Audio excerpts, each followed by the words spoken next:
সারা বাংলা তৃণমূল তাঁত শ্রমিক ইউনিয়ন পূর্ব বর্ধমান জেলা শাখার তাঁত শ্রমিকদের নিয়ে বর্ধমানের কার্জন গেট থেকে টাউন মহল পর্যন্ত মিছিল ও শেষে তাঁত শ্রমিকদের নিয়ে জেলা সম্মেলন সভা অনুষ্ঠিত হলো।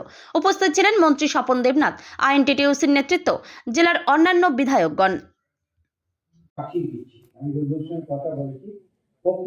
স্বচ্ছতাটা বজায় থাকে। 20 বছর আগে তাঁত বুনছিলাম, সেটা হবে সেই তাঁত শিল্পকে বাঁচাতে। তার কারণ ক্লাস্টার হয়েছে এতগুলো, সংখ্যাটা বলে দিয়েছি। আপনারা হ্যান্ডবিলটা দয়া করে নিয়ে যাবেন। দিলীপ মল্লিকের দায়িত্ব দিয়েছি বেরোনোর সময় প্রত্যেকের হাতে দিতে, কিভাবে আবেদন করতে হবে না করতে হবে বিস্তারিত আছে।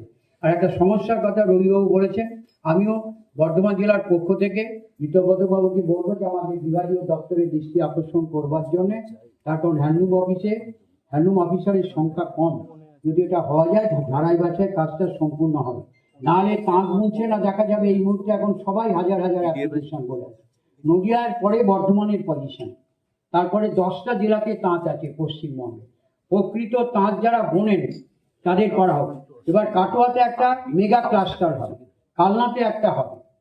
তেমনি ভাবে এই যে মেগা ক্লাস্টারের সময় দেখবেন সবাই কিন্তু এখন মেম্বার হওয়ার জন্য পাগলা হয়ে যাবে, সেইটা যাতে না হয়। রবিবাবু কাটোয়া দিকটা দেখবেন, আমিও কালনা দিকটা সজাগ আছি।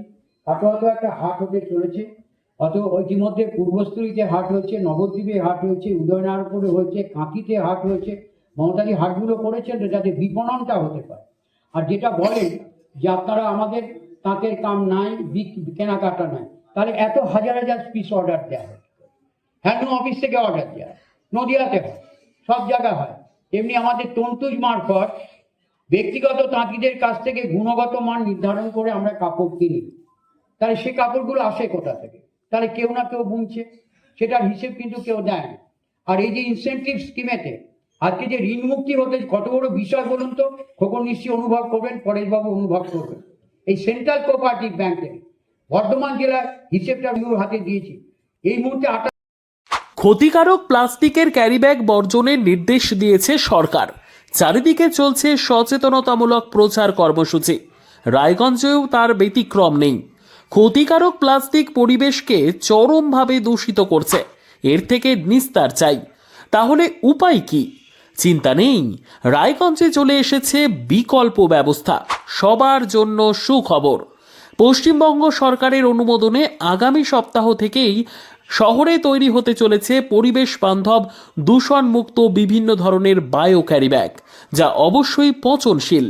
একেবারে সুলভে পেয়ে যাবেন আপনারা। আগ্রহী বিক্রেতা ও ডিলারশিপের জন্য অতি সত্বর যোগাযোগ করুন আমাদের সাথে। আমাদের ঠিকানা ইকো ক্যারি ইন্ডাস্ট্রিজ, জেলখানা মোড়, রায়গঞ্জ, উত্তর দিনাজপুর। আমাদের মোবাইল নম্বর 7001178352 অথবা 9434171272 অথবা 8250161082 অথবা 9800217806।